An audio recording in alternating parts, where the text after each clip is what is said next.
সারা দেশে ৩০টি উপজেলায় হামের প্রকোপ দেখা দিয়েছে। এর মধ্যে উচ্চ ঝুঁকিতে রয়েছে চাঁদপুরের 2টি উপজেলা। এই মুহূর্তে চাঁদপুর 250 শয্যা বিশিষ্ট জেনারেল হাসপাতালে আছেন সহকর্মী ফারুক আহমদ। সরাসরি যাচ্ছি তার কাছে।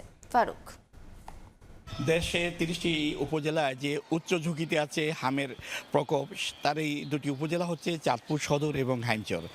চাঁদপুর সদর এবং হাইমচর মিলিয়ে এর মধ্যে স্বাস্থ্য বিভাগ তারা শনাক্ত করেছে এই দুই উপজেলায় 6 মাস থেকে 5 বছর পর্যন্ত প্রায় ৭৩,০০০ শিশু রয়েছে, যাদেরকে গতকাল থেকে আনুষ্ঠানিকভাবে হামের টিকা দেওয়া হচ্ছে।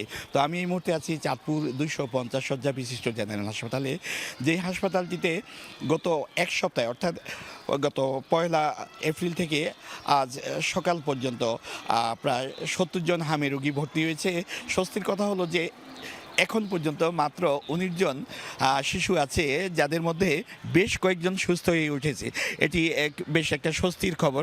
আমরা কয়েকজন অভিভাবকের সঙ্গে কথা বলেছি যারা রোগীর সঙ্গে এসেছে শিশুদের।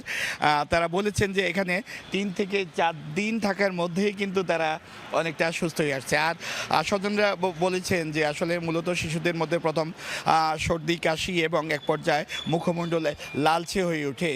এরপর থেকে মূলত এই হামের উপসর্গ দেখা দেয়। আর সেই পরিস্থিতিতে তারা মূলত নিকটস্থ স্বাস্থ্যকেন্দ্র একের সঙ্গে এই যে চাঁদপুর জেনারেল হাসপাতালটি আছে সেখানে নিয়ে আসা হচ্ছে। এখানকার যিনি তত্ত্বাবধায়ক আছেন ডক্টর মাহবুবুর রহমান, তিনি বলেছেন যে কেবলমাত্র হামে যে আক্রান্ত শিশুরা আছে তাদের জন্য আলাদা একটি ওয়ার্ড তৈরি করা হয়েছে, যেখানে অন্তত 50 জন শিশুকে একসঙ্গে রাখার একটা ব্যবস্থা করা হয়েছে।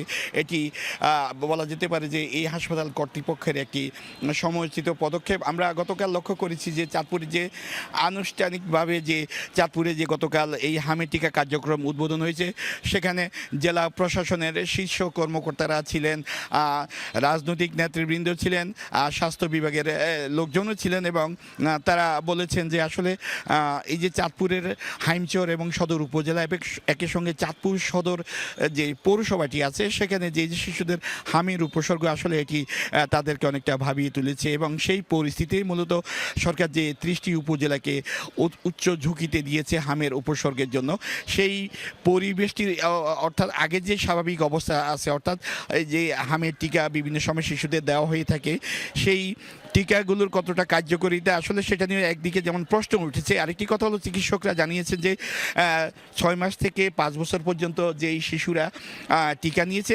তারাও কিন্তু এবার হামের টিকা দিতে পারবে যদি না তাদের কেউ অসুস্থ হয়ে থাকে। তবে সুস্থ যে কোনো শিশু অর্থাৎ চাঁদপুর সদর এবং হাইমচরের এই যে এখানে যে প্রায় ৭৩,০০০ শিশু আছে তাদেরকে আগামী 3 সপ্তাহ পর্যন্ত অর্থাৎ গতকাল থেকে পরবর্তী আরও 20 দিন পর্যন্ত এই হামের টিকা কার্যক্রম দেওয়া হবে। তো এই ছিল আমার কাছে চাঁদপুর 250 শয্যা হাসপাতাল থেকে হামের টিকা কার্যক্রম নিয়ে সবশেষ। সরাসরি যুক্ত ছিলাম চাঁদপুরে।